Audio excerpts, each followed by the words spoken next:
Tu résides, tu travailles, payes tes assurances et cotisations en Suisse. Probablement as-tu déjà entendu parler de politique sociale, de protection sociale et de sécurité sociale. En cas de coup dur ou pas nécessairement, tu peux prétendre à des aides. Cependant, comme de nombreuses personnes en Suisse, tu ne sais peut-être pas forcément quand le faire, comment s'y prendre, où le faire et qui solliciter pour activer tes droits sociaux. C'est pourquoi j'ai décidé de commencer une nouvelle série sobrement intitulée Politique, protection et sécurité sociale en Suisse. Dans ce premier épisode, je vais commencer par définir ce que c'est que la politique sociale, la protection sociale et la sécurité sociale. L'objectif, comprendre les définitions et surtout comprendre ce qu'elles produisent dans la vraie vie. Bonjour l'équipage du Pirate au chapeau Carhartt, vous êtes sur TSHM le podcast. Je suis Monsieur Manga et c'est un immense plaisir. Avant de commencer, je tiens à préciser une petite chose. Sur mes réseaux sociaux, notamment sur Instagram, d'ailleurs si vous ne me suivez pas sur Insta, faites-le, je vous mets le lien là. Je disais donc que sur mes réseaux sociaux, j'avais annoncé une nouvelle série qui se portait sur la pauvreté. Finalement, j'ai décidé de changer mes plans. Cette série, nous la attaquerons prochainement. En attendant, nous commençons cette nouvelle série sur la politique, la protection et la sécurité sociale parce que c'est très intéressant. Alors, let's go. Pour commencer, il me semble important de vous préciser que nous n'allons pas uniquement nous focaliser sur les prestations. Avant cela, nous devons saisir le contexte dans lequel la politique, la protection et la sécurité sociale s'inscrivent, en Suisse notamment.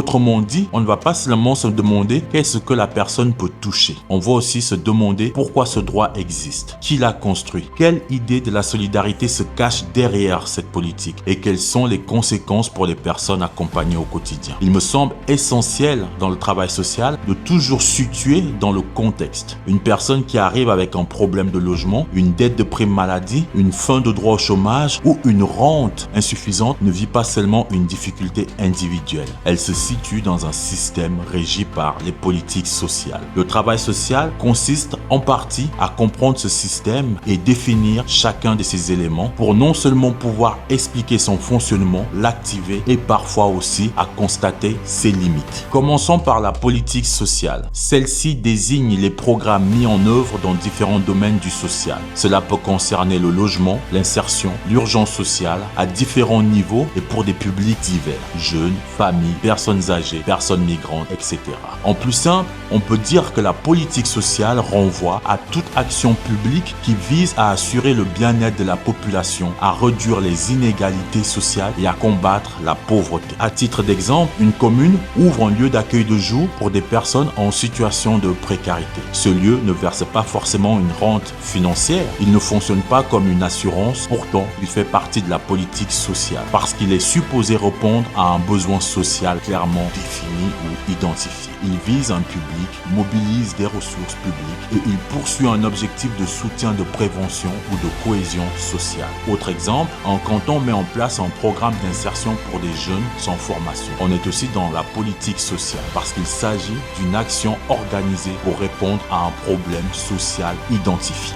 Je me dois de vous partager ce point que je trouve très important. Une politique sociale n'est jamais neutre et ne tombe jamais du ciel. Elle traduit toujours une certaine manière de comprendre un problème. Si l'on considère que la pauvreté est d'abord un manque individuel d'efforts, on ne construit pas les mêmes mesures que si l'on considère que la pauvreté est liée à plusieurs causes. Le coût de la vie, les bas salaires, d'une maladie, d'une discrimination ou d'un parcours de vie marqué par des ruptures. La politique sociale est donc aussi un espace de discussion, de compromis et parfois même de conflit. Elle peut être une prérogative de l'État, mais elle peut aussi faire l'objet de négociations avec des partenaires sociaux, par exemple les syndicats, les employeurs, les associations ou d'autres acteurs collectifs. Il est important de garder en tête qu'une politique sociale est avant toute chose une réponse organisée à un problème social, construite par des acteurs dans un contexte précis, historique et politique donné.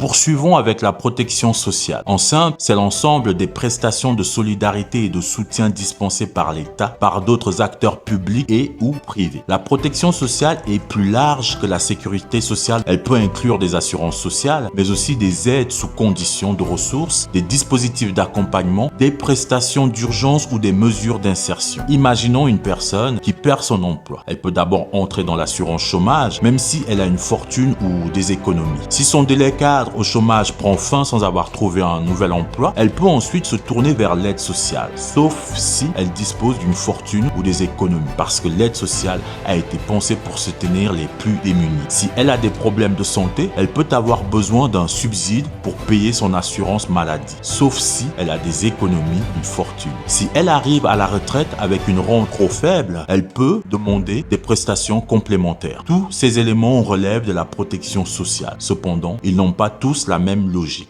En parlant de logique, il y en a deux dans la protection sociale, la logique d'assurance et la logique d'assistance. C'est probablement l'un des points les plus importants de cet épisode. La logique d'assurance repose sur l'idée qu'on couvre les risques sociaux avec une redistribution horizontale. Grâce à des cotisations sociales, les salariés et les employeurs cotisent et ces cotisations ouvrent des droits. Cette logique finance par exemple l'assurance chômage, les retraites, une partie de l'invalidité ou encore d'autres assurances sociales. Si vous regardez vos fiche de salaire de plus près, cela est détaillé, mais on en parlera en profondeur dans un autre épisode. Ce qu'il y a à retenir, c'est que dans cette logique, le droit n'est pas fondé sur la pauvreté. Il est fondé sur l'affiliation, la cotisation, le statut d'assuré et la survenance d'un risque couvert. Prenons un exemple. Une personne a travaillé 12 mois les 2 dernières années. Elle perd son emploi et elle remplit les conditions de la LACI, la loi sur l'assurance chômage. Elle peut ainsi avoir droit à des indemnités de chômage. Elle n'a pas besoin de prouver qu'elle est pauvre au sens de l'aide sociale. Elle doit prouver qu'elle remplit les conditions de l'assurance, c'est-à-dire avoir cotisé au moins 12 mois les 2 dernières années. La logique d'assistance, quant à elle, fonctionne autrement. Elle vise à soutenir les personnes les plus démunies, celles qui ne peuvent pas ou plus cotiser ou dont les revenus ne suffisent pas. Ici, les prestations sont versées sous condition de ressources. Cela veut dire que l'on regarde les revenus, la fortune, les charges, parfois la situation familiale et que l'aide intervient si les ressources sont insuffisantes. Exemple, une personne arrive en fin de droit au chômage. Elle n'a plus d'indemnité, elle n'a pas de revenus suffisants, ni d'économie ou de fortune. Elle peut alors demander l'aide sociale. La logique change. On n'est plus dans un droit lié aux cotisations, mais dans un soutien lié aux besoins. Pour le dire simplement, l'assurance protège parce qu'on est assuré. L'assistance intervient parce qu'on est dans le besoin. Ces deux logiques correspondent à deux formes de redistribution distinctes.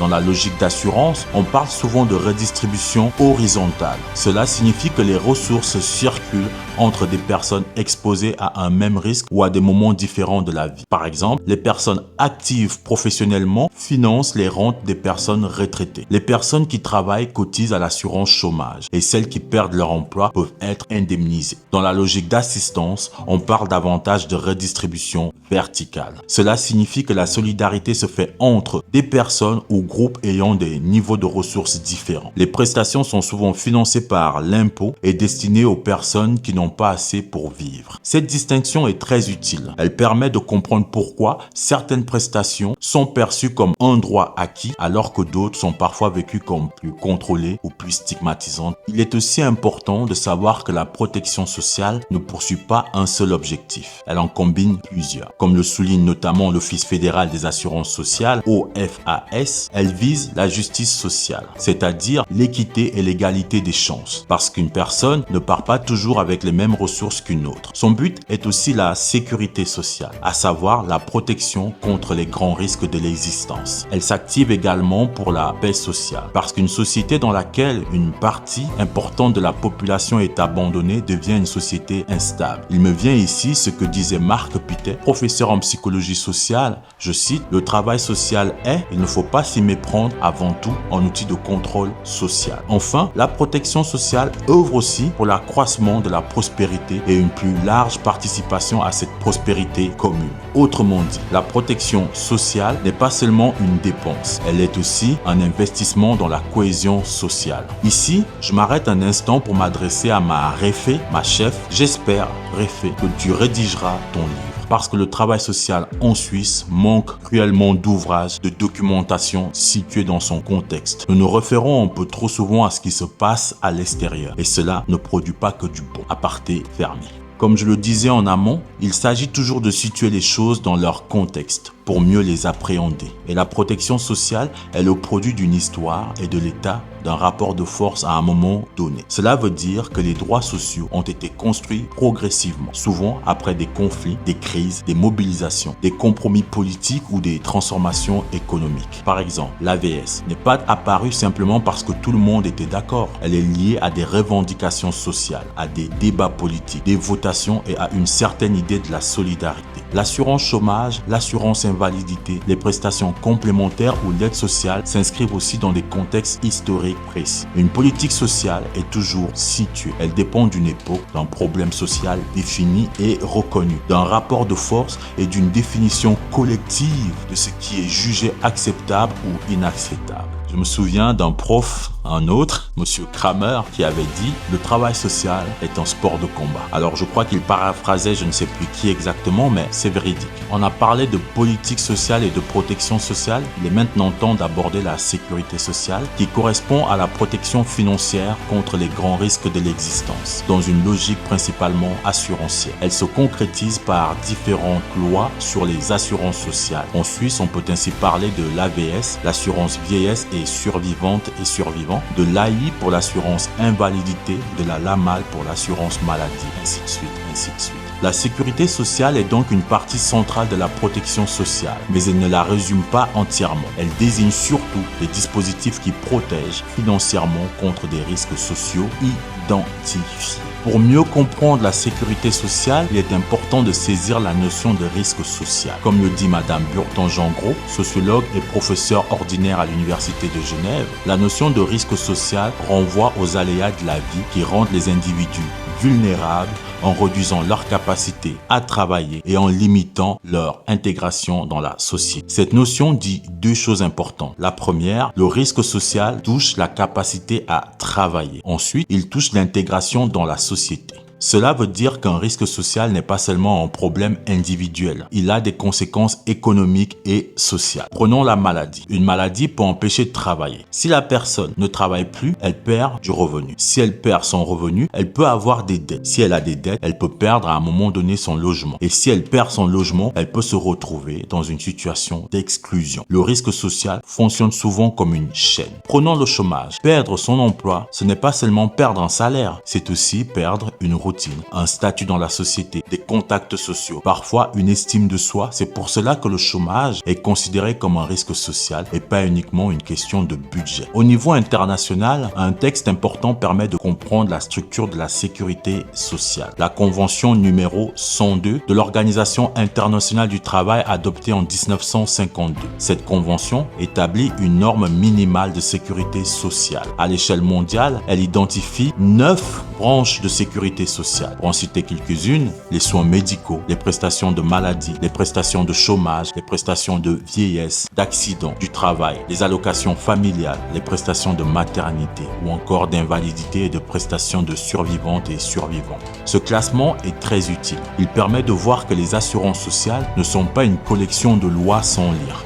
Elles correspondent à des risques sociaux majeurs que les États sont invités à couvrir. En ce qui concerne la Suisse, elle ratifie les premières parties de la Convention 102 en 1977, mais elle le fait en excluant la partie concernant l'indemnité en cas de maladie. Pourquoi? Parce que cette couverture n'existait pas encore dans le droit suisse des assurances sociales à cette époque. Cette chronologie est intéressante. La ratification intervient après la création de l'assurance invalidité en 1960, après la refonte de la prévoyance vieillesse en 1972 et après la mise en œuvre des allocations familiales par les cantons. De nos jours, le système suisse de sécurité sociale peut être présenté en 5 grands domaines. Le premier, la prévoyance vieillesse, survivante et survivant et invalidité, avec le système des 3 piliers. C'est la logique AVS, AI, LPP et 3e pilier. Le deuxième domaine, la couverture en cas de maladie et d'accident. C'est la logique LAMAL et LAA. Troisième, les allocations pour perte de gain. gain, notamment en cas de service, de maternité, de parentalité, de prise en charge d'un enfant gravement atteint dans sa santé et d'adoption d'un enfant de moins de 4 ans. Le quatrième domaine, quant à lui, se réfère à l'assurance chômage. Le cinquième, les allocations familiales. Ces assurances couvrent les risques sociaux de deux manières. Elles peuvent verser des prestations financières comme des rentes, des indemnités journalières, des allocations pour perte de gains ou des allocations familiales. Elles peuvent aussi prendre en charge des coûts, par exemple en cas de maladie, de maternité, d'accident ou d'autres situations couvertes. Il me paraît aussi nécessaire de préciser la différence entre une prestation financière et une prestation en nature. Une prestation financière, c'est de l'argent versé à la personne, par exemple, une rente AVS ou AI, une indemnité journalière de chômage, une allocation familiale ou une allocation pour perte de gain. Une prestation en nature, c'est une prise en charge de frais ou un service, par exemple, le remboursement de soins médicaux, la prise en charge d'un traitement, un accompagnement, une mesure d'insertion ou une prestation de soutien concret. Cette distinction est utile dans les situations pratiques au quotidien. On ne peut parler de politique, de protection et de sécurité sociale sans mentionner la citoyenneté sociale. Elle se compose de trois éléments: les droits civils, les droits politiques et les droits sociaux. Les droits civils renvoient aux notions de liberté individuelle et d'égalité devant la loi. Les droits politiques laissent entendre le droit à la participation politique en votant ou même en ayant le droit d'être élu. Quant aux droits sociaux, ceux-ci s'ancrent à l'origine de la citoyenneté sociale qui se développe surtout au XXe siècle, notamment après la Seconde Guerre mondiale. Elle est liée à la naissance et à la consolidation de l'État-providence. Elle concerne les droits qui garantissent à chaque individu un certain niveau de bien-être économique et social. Assurance maladie, assurance chômage, salaire minimum, services sociaux, système éducatif. Cette idée est forte, très forte. Elle signifie que pour être pleinement citoyenne et citoyen, il ne suffit pas uniquement d'avoir des droits civils ou politiques. Il faut aussi avoir des conditions minimales d'existence, pouvoir se soigner, se loger, se former, vivre dignement, être protégé face aux grands risques de la vie. La citoyenneté sociale permet de comprendre que la protection sociale n'est pas seulement une question d'aide, elle est aussi une question d'appartenance à la société. Dans cette perspective, le travail social ne se limite pas à orienter vers un guichet. Il consiste aussi à rendre les droits lisibles, compréhensibles, à réduire le non-recours, à soutenir l'accès effectif aux dispositifs et à comprendre les obstacles qui empêchent les personnes d'utiliser les droits qui existent. En conclusion de cet épisode, on a posé les bases. La politique sociale désigne les actions publiques et parfois partenariales qui visent le bien-être de la population, la réduction des inégalités, la lutte contre la pauvreté. La protection sociale désigne l'ensemble des prestations de soutien et de solidarité, qu'elles soient assurées par l'État, par d'autres acteurs publics et ou privés. La sécurité sociale correspond plus précisément à la protection financière contre les grands risques de l'existence, dans une logique principalement assurantielle. La protection sociale repose sur deux grandes logiques: l'assurance, fondée sur les cotisations, et l'assistance, fondée sur les besoins et les conditions de ressources. Les risques sociaux sont les événements de la vie qui rendent les personnes vulnérables en réduisant leur capacité à travailler et leur intégration sociale. Et ces risques sont reconnus au niveau international, notamment à travers les 9 branches de la Convention numéro 102 de l'OIT. Enfin, la citoyenneté sociale rappelle une chose essentielle: les droits sociaux ne sont pas un supplément. Ils participent à la possibilité de vivre dignement et de prendre part à la société civile. Selon moi, comprendre la protection sociale, ce n'est donc pas seulement apprendre les lois, c'est comprendre comment une société décide de protéger, d'aider, d'assurer, de contrôler parfois et de reconnaître la place de chacune et chacun. C'était TSHM le podcast. Si vous avez trouvé cet épisode pertinent, comme d'habitude, je vous invite à mettre un pouce, à lâcher un commentaire, partager cette vidéo, on ne sait jamais qui a besoin de savoir quels sont ses droits sociaux en Suisse. Et puis, n'oubliez pas, abonnez-vous à la chaîne. D'ailleurs, j'en profite pour vous dire que nous avons dépassé la barre de 150 000 vues au total sur la chaîne, à peu près plus de 6 000 abonnés. C'est incroyable, c'est incroyable. Je vous en remercie. Merci d'être là. Merci d'être l'équipage du pirate au chapeau carart. Merci d'être mes nakamas.